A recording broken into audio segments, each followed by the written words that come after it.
Hello students, मैं विशाल गुप्ता आपका teacher. कैसे हो आप सब स्टूडेंट्स। इस वीडियो में मैं आपको क्लास 11 सब्जेक्ट अकाउंटेंसी का जो हमारा चैप्टर है बेसिक अकाउंटिंग टर्म्स, उसको आगे कंटिन्यू कराने जा रहा हूँ। तो गाइस स्टार्ट करते हैं। इसके अगले टर्म से वो है capital receipt and revenue receipts. तो सबसे पहले हम बात करेंगे कि कैपिटल रिसीट्स क्या होती हैं। रिसीट्स का मतलब होता है इनकमिंग ऑफ मनी। तो कैपिटल से पैसा किस तरीके से आएगा, कैपिटल रिसीट्स कौन सी हैं। Capital receipts are those receipts in which has been received from the capital item, जो capital item से receive हुई हैं। और capital item कौन सी हो सकती हैं, any sum received from the sale of fixed assets। Number 2, capital brought in by owners। Number 3, amount received by way of loan। उसके बाद है बेटे revenue receipts. Revenue receipts are those receipts which has been received from the revenue items और from regular business operations of the firm. For example, money obtained from the sale of goods and commission और fees received from for services rendered. और तीसरा, interest and dividend received on investment. ठीक है बच्चे, ये आ गया revenue receipt. अब हम आगे डिस्कस करते हैं एक्सपेंडिचर क्या होता है। एनी डिसबर्समेंट और पेमेंट, कोई भी अगर पेमेंट करी है कैश की और ट्रांसफर करी है property for incurring a liability for the purpose of acquiring asset, उस एसेट को हासिल करने के लिए, गुड्स एंड सर्विसेज को लेने के लिए, खरीदने के लिए, तो उसको हम क्या बोलते हैं कि हमने एक्सपेंडिचर किया है। ठीक है बच्चे, चलिए अब हम आगे बढ़ते हैं। It means that any type of payment for the receipt of benefit of is termed as expenditure। मतलब it means that any type of payment for the receipt of a benefit is termed as expenditure। So expenditure may be classified into 3 categories। पहला है capital expenditure, दूसरा है revenue expenditure, तीसरा है deferred revenue expenditure। ठीक है students, चलिए अब हम आगे बढ़ते हैं। कैपिटल एक्सपेंडिचर कौन सा होता है। सो कैपिटल एक्सपेंडिचर मतलब any expenditure which is incurred in acquiring और increasing the value of fixed assets is termed as capital expenditure. For example, the amount spent on the purchase और erection of building, plant, furniture etcetera. Such expenditure yields the benefit over a long period of time and hence return in assets. और return of भी हम करते रहते हैं इसको, return of in assets मतलब return assets में लिखा जाता है। सॉरी, सिंपल बात, एक्सपेंडिचर जो होता है वो हमें लॉन्गर पीरियड में बेनिफिट होता है, इसलिए ये एसेट्स के फॉर्म में लिखा जाता है। उसके बाद है बच्चे revenue expenditure. So any expenditure the full benefit of which is received during one accounting period is termed as revenue expenditure, such as cost of goods sold, salaries, rent, electricity charges etcetera. As such all the revenue expenditures are debited to profit and loss account। ठीक है जी। उसके बाद हम आगे बढ़ते हैं deferred revenue expenditure की तरफ। so there are certain expenditure, कुछ ऐसे expenditure भी होते हैं which are in revenue in nature but the benefit of which is likely to be derived from number of years। पर उनका बेनिफिट हमने नंबर ऑफ ईयर्स लेना है। Such expenditures are termed as deferred revenue expenditure. The benefit of such expenditure generally last between 3 to 7 years। As such the whole of such expenditure is not debited to P&L account of the current year but spread over the years for which the benefit is likely to last. ठीक है जी। Thus, only a part of such expenditure is taken to profit and loss every year and is written off portion is allowed to stand on the asset side of the balance sheet for advertisement expenses of a new product। For example, example के form में है कि हमने new product के लिए कोई advertisement बनाया है तो उसका बेनिफिट तो हमें 2, 3 साल 5 साल तक तो मिलेगा ही मिलेगा। तो जितना हमने उसको डिवाइडेड बाई 5 कर लेना है और 1 साल का हमने P&L में दिखा देना और बाकी का आगे डेफर कर देना है, पोस्टपोन कर देना है, वो एसेट साइड में दिखा देना है। Simple is this. उसके बाद है expenses. So expenses is the cost incurred in producing and selling the goods and services and following are included in the expenses. वो क्या होते हैं, cost of goods sold, amount paid for rent, commission, salary, advertisement. उसके बाद decline in the value of assets that is depreciation. ये सारी चीज़ें expenses का पार्ट है। चलिए अब हम बढ़ते हैं आगे बट एक्सपेंस इनकम की तरफ। तो इनकम क्या होती है guys, income is different from revenue. Income is excess of revenue over cost of good sold. तो उसका फॉर्मूला क्या बनेगा, revenue minus cost of good sold. और उसके बाद प्रॉफिट क्या होता है guys, profit is the excess of total revenue over total expenses of a business enterprise for an accounting period. Profit increases investment of the honours.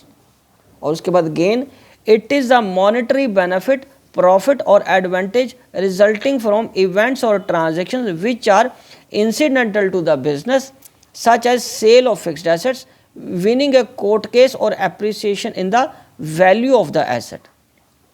ठीक है बच्चे।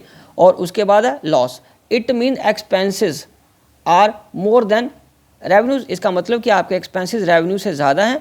It may also be due to some activity which happens to the firm without any gain. कोई ऐसी activity हुई है जिसका firm को कोई गेन नहीं हुआ, for example loss by fire, accidental losses etcetera. ठीक है बच्चों, चलिए अब हम आगे बढ़ते हैं परचेजेस की तरफ। परचेजेस क्या होती हैं? So the term purchases is used only for the purchase of goods in which business deals. In case of manufacturing concerns, goods means acquiring of raw material for the purpose of conversion into finished goods. And in case of trading concerns, goods are those things, goods वो things होती हैं जो purchase की जाती हैं resale के लिए। In both the cases, purpose is to make profit by its resale. So the term purchases include both cash purchases and cash credit purchases of the goods. उसके बाद purchase return, when purchased goods are return to the suppliers, these are known as purchase returns. Such returns are also termed as return outward. Right बच्चे, चलिए अब हम आगे बढ़ते हैं। Cell, naturally cell क्या होती है? Sale means transfer of ownership of goods और services to the customer for a price. The term sale is used only for those good, sale उसी गुड्स को किया जाता है which are purchase for resale purpose, जो खरीदी ही दोबारा बेचने के पर्पज है, and in which business deal, और जिसमें बिजनेस डील करता है। ठीक है बच्चे। उसके बाद sales return, some customers might return the goods sold to them, these are termed as sales return और रिटर्न इनवर्ड। ठीक है बच्चों, चलिए अब हम आगे बात करते हैं स्टॉक क्या होता है। तो गाइस स्टॉक या स्टॉक इन ट्रेड किसको बोलते हैं? The term stock includes the value of those goods which are purchase for reselling and which are laying unsold at the end of the accounting period. The stock may be of two type, opening stock और closing stock. Opening stock क्या होता है? Means the value of goods laying unsold at the beginning of the accounting period, where as the term closing stock means the value of goods lying unsold at the end of the accounting period। तो opening stock क्या हो गया? Value of goods laying unsold, जो unsold पड़ा हुआ है beginning of the accounting year में। और क्लोजिंग क्या हो गया? जो स्टॉक लेइंग पड़ा है unsold at the end of the accounting year. मतलब ये 1 अप्रैल को पड़ा हुआ जितना स्टॉक है उसको वैल्यूड कर लो, वो ओपनिंग हो गया। जो 31 मार्च को पड़ा हुआ लास्ट में, वो क्लोजिंग हो गया। ठीक है बच्चे, चलिए अब हम आगे बढ़ते हैं। Inventory. So inventory, in case of manufacturing, the term inventory is used for the item it held. It may be in form of raw material, work in progress or work in process, finished goods. It may again be divided into two parts. पहला है opening inventory and closing inventory। और उसके बाद क्या है? Trade receivable. So trade receivable क्या है? It refers to the amount receivable on account of sale of goods और services rendered by the company in the normal course of business. So trade receivable includes both debtor as well as bill receivable. So trade receivable क्या हो गया? It refers to the amount receivable on account of sale of goods, और जहाँ services जो आपने provide किए normal course of business में, उसमें जो पैसा आपने लेना है उसको हम ट्रेड रिसीवेबल बोलते हैं। और डेटर्स के आगे, डेटर्स आर दोज पर्सन्स और firms to whom goods have been sold और services rendered on credit and the payment has not received from them till date. और आज तक उनसे, अभी तक हमने उनसे पैसे लिए नहीं, मतलब पैसे उधार उनके तरफ, तो उनको डेटर बोलेंगे। और बिल रिसीवेबल क्या है? Bill receivable, a bill of exchange become bill receivable for the person who draws it and get it back after acceptance from the dry. It's in simple words, In simple words, bill receivable is a document acknowledging from the debtor that he will make the payment on a particular day. और trade payable क्या है? Trade payable is the amount payable on the account of goods purchased or services taken in the normal course of business. Trade payable includes both creditor and bills payable. इसमें कौन से आ जाएंगे? Creditor और bills payable दोनों आ जाएंगे इसमें। और creditors क्या है? Creditors are those persons or firms to whom firm owes money on account of goods purchased on credit and the payment is due till date, और till date तक payment उनकी due है। और bills payable क्या आ जाएगा?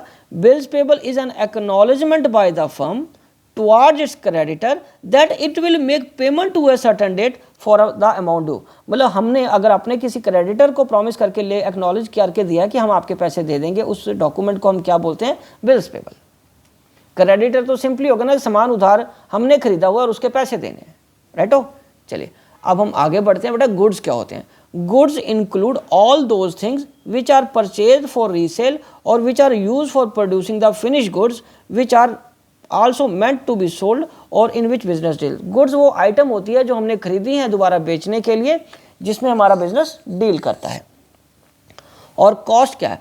Cost can be termed as amount of resource given up in exchange for some goods और services. Cost is the amount of expenditure incurred on or attributable to a specific thing or activity। और voucher क्या है? A voucher is a document which provide the authorization to pay on the basis of which the business transactions are first of all recorded in the books of account। तो voucher वो document हो गया जिसके basis पे business transactions की recording होती है। ठीक है बच्चों, चलो अब हम आगे बढ़ते हैं। डिस्काउंट क्या होता है? बच्चों जो डिस्काउंट होता है, discount either in form of is an allowance offered, either an allowance offered by the seller of the goods out of the selling price of the goods or a deduction for making permanent payment। या early payment करने के लिए हमें जो allowance या deduction मिलती है उसको हम क्या बोलते हैं? Discount. It may be of two type. पहला ट्रेड डिस्काउंट।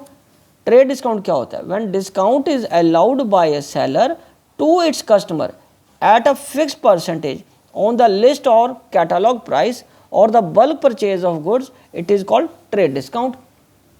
उसके बाद it is not recorded in the books of account as it is deducted in invoice और cash memo itself from the gross value of goods. और उसके बाद cash discount. Cash discount क्या है? When discount is allowed to the customer, when discount is allowed to the customer for making permanent payment, it is called cash discount. It is recorded in the books. It may also be further be classified as discount allowed. When the firm allows its customer, it is discount allowed and is an expense for the firm। or discount received, when the firm receives from its supplier, it is a discount received and is the income of the firm। और ये firm की फिर क्या हो जाती है बेटे? Income हो जाती है। उसके बाद rebate. It is the reduction in the value of the goods sold allowed by the seller after the goods has been sold। It is allowed by the seller for the reason other than for which trade discount and cash discount are allowed। Okay बच्चे। और उसके बाद last में आएगा इसका goods and services tax क्या होता है। सो जीएसटी जिसको बोलते हैं, all indirect taxes like excise duty, sale tax, VAT, service tax etc. had been merged into a single tax known as GST। So GST is paid at the time of purchase and GST is collected at the time of sale। तो guys इसी के साथ ये chapter भी complete होता है और मैं ये वीडियो यहीं कंक्लूड करता हूँ। आई होप कि आपको अच्छे से समझ आ गया होगा। आप इसी तरह मेरे चैनल को सब्सक्राइब करके वीडियोस देखते रहिए और अपना कोर्स कंप्लीट करते रहिए। Wishing you good luck.